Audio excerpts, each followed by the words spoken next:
जय श्री कृष्ण। आप सभी का हमारे YouTube चैनल भक्ति मार्ग पर हार्दिक स्वागत है।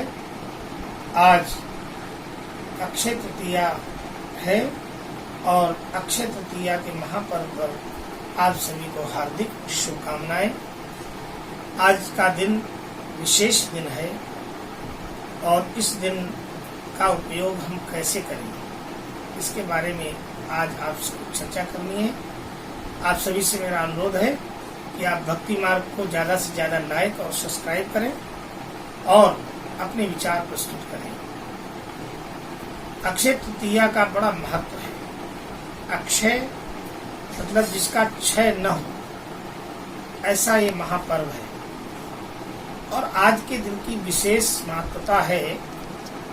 भगवान परशुराम जी का जन्मोत्सव भी इसी दिन हुआ था। त्रेता युग का प्रारंभ काल भी इसी दिन हुआ। इसी प्रकार से विशेष रूप से संसार को मुक्ति प्रदान करने वाली भगवती गंगा का प्रादुर्भाव भी अक्षय तृतीया के दिन ही हुआ। तो इसके विषय में तो विस्तार से वर्णन है कि भगीरथ जी के द्वारा बहुत अद्भुत तपस्या की है। भगीरथ जी ने कई वर्षों तक तपस्या की है और साधारण नहीं, एक पैर से खड़े होकर के भगीरथ जी ने तपस्या की और उस तपस्या से प्रसन्न होकर भगवती माँ गंगा प्रकट हुई और उन्होंने भगीरथ जी को आशीर्वाद दिया।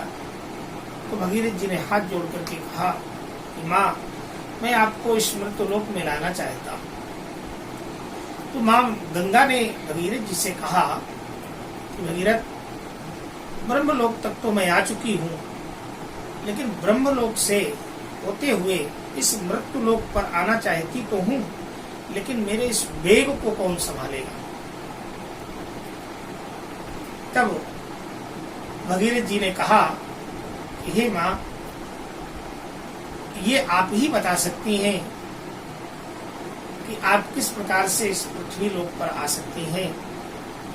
तब उनको बताया कि इस वेग को भगवान शिव ही संभाल सकते हैं। तो भगवान शंकर की तपस्या की भगीरथ जी ने और उस तपस्या के फलस्वरूप भगवान भूत भावन भोलेनाथ औढ़रदानी प्रसन्न हो जाते हैं और प्रसन्न होकर के उन्होंने भगीरथ से वर मांगने के लिए कहा कि भगीरथ वर मांगो।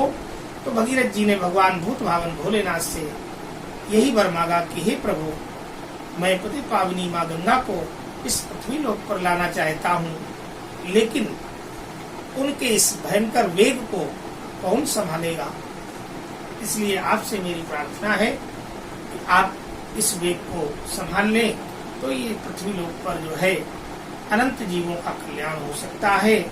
न जाने कितनी आत्माएं भटक रही हैं, सब मुक्त हो जाएंगी।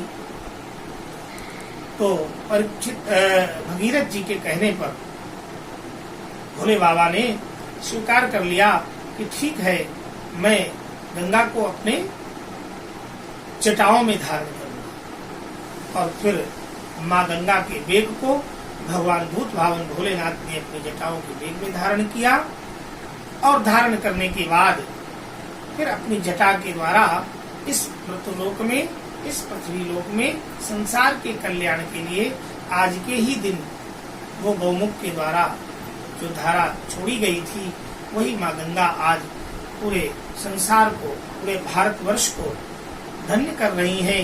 पतित पावनी माँ गंगा का बड़ा महत्व है। आज के दिन गंगा में स्नान करना अथवा गंगा जल का पान करना, भगवान के पूजन में, भगवान शिव की आराधना में गंगा जल का उपयोग करना, ये विशेष फलदायी है। और जो लोग आज के दिन घर में कोई साधना करना चाहते हैं, तो आज के दिन वैसे तो दान का बड़ा महत्व है।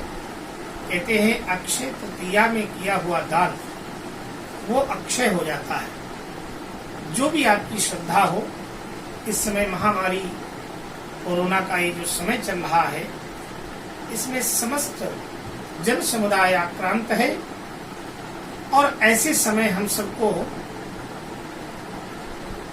सहयोग के रूप में कुछ दान अवश्य करना चाहिए, क्योंकि जो गरीब हैं, असहाय हैं, बेसहारा हैं, उनके लिए हम अपनी सामर्थ्य के अनुसार कुछ दान करें तो ये बहुत ही अद्भुत फलदायी है।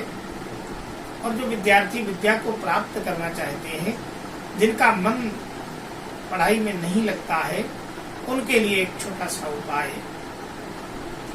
माँ सरस्वती के इस मंत्र का अगर हो सके तो 108 बार और ज्यादा से ज्यादा 11 माला अगर इसका जप करते हैं तो अवश्य ही उनको परीक्षा में उत्तीर्ण होंगे और पढ़ने में एकाग्रता उन्हें मिलेगी।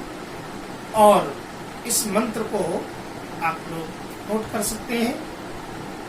ओम ऐं ह्रीं क्लीं महासरस्वत्यै नमः। ओम ऐं ह्रीं क्लीं महासरस्वत्यै नमः।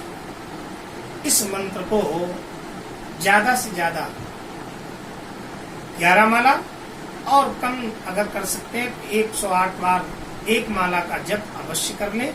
विद्यार्थियों के लिए बहुत अच्छा ये जो है प्रयोग है, इससे उनकी एकाग्रता बढ़ेगी और पढ़ाई में मन लगेगा। जन समुदाय जो सामान्य हम सब के लिए साधना के लिए आज दुर्गा सप्तशती में एक मंत्र है नवारण मंत्र। अगर हम माँ भगवती शक्ति की उपासना करते हैं तो हमारे जीवन में सभी प्रकार के कुशलक्षेम बने रहते हैं।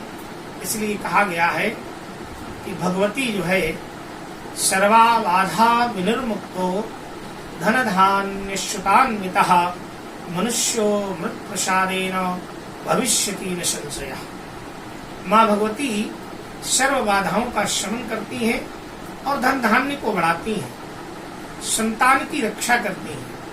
इसलिए माँ भगवती का सप्तशती में जो नवारण मंत्र है, ओम मंत्र को श्रवण करें और इसका जप करें। ज्यादा से ज्यादा 11 माला अथवा 21 माला अथवा 5 मालाओं का जप करें तो आपके घर में कोई भी आपत्ति विपत्ति है वो दूर हो जाएगी। ओम ऐं ह्रीं क्लीं चामुंडाय विच्चे। ओम ऐं ह्रीं क्लीं चामुंडाय विच्चे। इस मंत्र का जप कर सकते हैं।